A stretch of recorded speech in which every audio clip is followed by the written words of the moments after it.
Hello à tous, c'est Richard pour Objectif AST. Je suis candidat aux grandes écoles par la voie AST. Donc concernant mon parcours scolaire et professionnel, j'ai fait un baccalauréat ES, à la suite duquel je suis parti sur un DUT TC, donc technique de commercialisation. J'ai ensuite fait un bachelor en management et un master 1 management des organisations dans lequel je suis actuellement. En ce qui concerne mon expérience professionnelle, j'ai fait du coup que de l'alternance à partir du baccalauréat. Donc en terminale ES, j'ai un ami qui m'a proposé le DUT TC et ça m'a tout de suite plu parce que d'un côté ça me permettait d'apprendre plus sur le commerce et de l'autre côté de faire de l'alternance.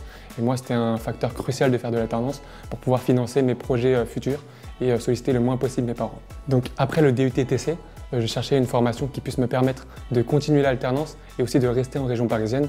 J'ai donc trouvé le bachelor Management Design Business School qui était bien classé dans le classement de l'étudiant et ça m'a convaincu. Donc à la fin de ma 3e année de bachelor, je n'avais pas encore de projet professionnel défini. Donc afin de mûrir ce projet professionnel, j'ai choisi de partir en Master 1. J'ai choisi le Master 1 Management des organisations qui me permettait à la fois de continuer l'alternance, de découvrir une nouvelle expérience et de continuer à étudier le commerce et le management. Donc pourquoi faire les concours AST? Je me suis donc d'abord beaucoup renseigné, que ce soit auprès de votre média, donc Planète Grande École avec Objectif AST. Donc en reliant toutes les informations, j'ai compris que le concours AST et rejoindre une grande école serait idéal pour mon projet. Donc à la fois pour l'aspect vie étudiante, pour le rayonnement à l'international, mais aussi pour tous les débouchés professionnels que ça a. Donc par rapport au Taj Mahal, je l'ai passé 3 fois. La première fois, j'ai eu 220. J'ai ensuite eu 360 et dernièrement j'ai eu 420. Il faut savoir que quand j'ai eu 220, je m'étais préparé de manière très peu optimale en faisant aucun test blanc. Donc voilà, je ne me suis pas préparé vraiment comme il fallait. Comment j'ai eu 360? J'ai beaucoup travaillé dernièrement j'ai eu 420.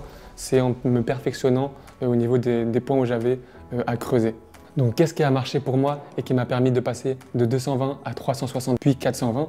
Dans un premier temps, j'ai beaucoup focus sur la logique qui est pour moi le sous-test avec le plus de marge de progression et avec lequel on progresse facilement sans trop d'efforts intellectuels.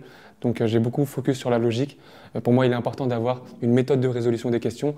Donc avec par exemple déjà forcément connaître tout le rang des lettres, mais ensuite par exemple, quand on voit une logique de chiffres, déjà identifier si c'est des carrés, des cubes, etc.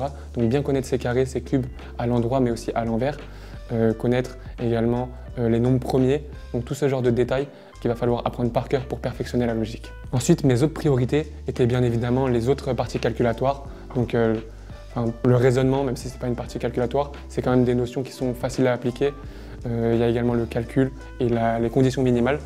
Où là, c'est la pratique qui prime et c'est en pratiquant qu'on devient de plus en plus fluide et ça devient presque automatique. C'est ça qui m'a permis, le jour de l'examen, d'être serein. Alors comme je vous l'ai dit, j'ai beaucoup travaillé et je pense qu'un facteur clé pour réussir le Taj Mahal est de bien gérer son temps, que ce soit son organisation hebdomadaire, mais aussi son temps de réponse aux questions pendant les sous-tests. Il faut savoir que avant chaque passage, en tout cas mes 2 derniers passages, je me mettais une détermination les 3-4 dernières semaines où en quelque sorte je vivais pour le Taj Mahal, c'est-à-dire que j'allais en cours et pendant le trajet en transport, j'avais des applications, j'avais des fiches, je regardais des vidéos, que ce soit les vidéos de AST+, qui est offert par Objectif AST. Le fait de vivre pour le Taj Mahal m'a permis de vraiment me conditionner à ce test et le jour J d'être à l'aise, confiant. Et un dernier conseil que je pourrais vous donner pour réussir le Taj Mahal serait de gérer son stress. Alors, c'est pas facile parce qu'il y a de l'enjeu derrière ce test, mais pour moi, si on a fourni les efforts pour travailler ce test qui est le Taj Mahal, et en moyenne de test blanc, je tournais entre 350 et 400. Je n'avais jamais dépassé 400 en test blanc, donc ça m'a surpris quand j'ai eu 420 le jour J. Mais il faut savoir que les derniers jours, je ne faisais plus de tests entiers, je faisais seulement des sous-tests. Et par contre, les sous-tests que je travaillais, je tournais entre 45 et 55, donc ça reflète un petit peu mon niveau en entraînement. Concernant mes points forts et faibles pour le Taj Mahal, quand j'ai commencé, j'avais beaucoup d'aise sur les parties françaises, donc compréhension de texte, mais aussi expression. J'aime beaucoup l'orthographe, je suis quelqu'un de bizarre. Et du coup, j'avais beaucoup de travail à faire sur les parties calculatoires. Donc comme je vous l'ai dit, logique, conditions minimales, calcul ou encore réseau argu. Donc voilà, premier test où j'ai eu 220, j'ai par exemple eu 34 en français et environ 20 et 11 aux deux autres sous-tests, donc j'ai beaucoup travaillé dessus. Alors concernant l'importance du tâche-mage dans l'admissibilité, là ça va dépendre de chaque école. Normalement chaque école est plus ou moins transparente sur l'importance du tâche-mage pour l'admissibilité, sauf HEC qui ne donne pas d'informations à propos de ça. Mais pour donner un exemple, je crois que l'ESSEC, le tâche-mage compte pour à peu près un tiers du dossier. Pour l'ESCP, ça va être 15 ou 16% pour l'admissibilité et ça va être plus pour l'EDEC et l'EM Lyon, mais ainsi de suite, vous aurez les informations sur les sites des écoles en question. Donc pour le TOEIC, je l'ai passé 2 fois cette fois-ci. La première fois, j'ai eu 875 et la deuxième, j'ai eu 970. Il faut savoir que la première fois que j'ai passé le TOEIC, je l'ai passé au Centrex, donc à Noisy, comme pour le tâche-mage, et je ne m'étais pas renseigné à propos du test au préalable, donc je l'ai passé un petit peu au feeling et j'ai eu 875. C'est que quelques mois plus tard que j'ai appris l'importance du TOEIC pour les concours AST.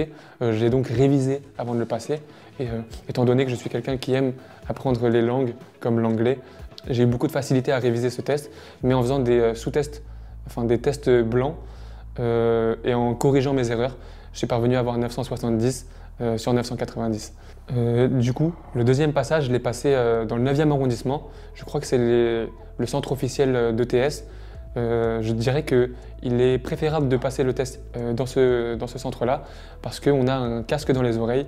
C'est beaucoup plus facile, on est immergé dans le test et je dirais qu'en termes de concentration, c'est plus optimal. Et mes conseils pour réussir le TOEIC seraient dans un premier temps, pareil que pour le tâche-mage, un petit peu vivre pour le TOEIC ou en tout cas pour l'anglais avant de passer le test, dans le sens où vous pouvez regarder des vidéos, vous pouvez essayer de parler à vos proches en anglais, vraiment essayer de vous imprégner de l'anglais pour pouvoir être vraiment en forme et conditionné le jour du test. Et je dirais que ce qui ferait le plus progresser pour le TOEIC serait de faire des tests blancs, de s'exercer.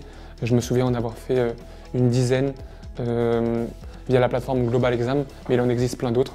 Et j'essayais de faire les tests les plus difficiles, comme ça le jour J, ça me paraît plus facile et je suis plus à l'aise. Concernant les écoles que je vise, donc je vise le top 5, mais si j'arrive à avoir le top 3, j'en serais ravi. En tout cas, j'essaie de viser le plus haut possible pour que le plus de portes me soient ouvertes dans le futur. Donc, en quoi consiste le métier de business développeur pour la marketplace Leroy Merlin? Dans un premier temps, je vais vous expliquer un petit peu ce que c'est la marketplace Leroy Merlin. Donc, on l'a créée en 2020 et c'est du coup notre site internet, donc e-commerce, qui vend nos produits Leroy Merlin. Mais depuis 2020, on s'est mis à vendre du coup des produits de partenaires qui sont extérieurs à Leroy Merlin, dans le but de proposer des offres complémentaires à ce qu'on vendait déjà en magasin.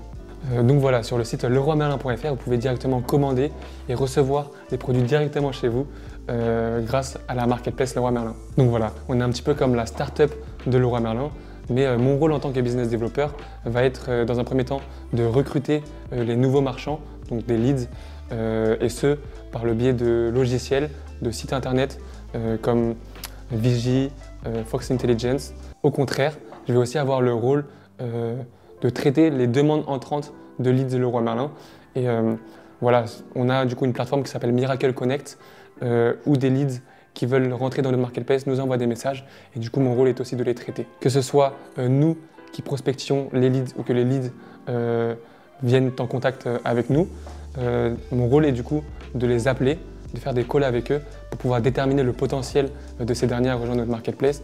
Du coup, ça va être tout cet aspect commercial qui est le rôle de business développeur. Toutes ces missions-là sont mes missions principales en tant que business développeur chez Leroy Merlin Marketplace. Par rapport à mes ambitions et objectifs dans les années, mois à venir, dans un premier temps, c'est bien sûr réussir les concours. Ensuite, je voudrais me perfectionner en langue.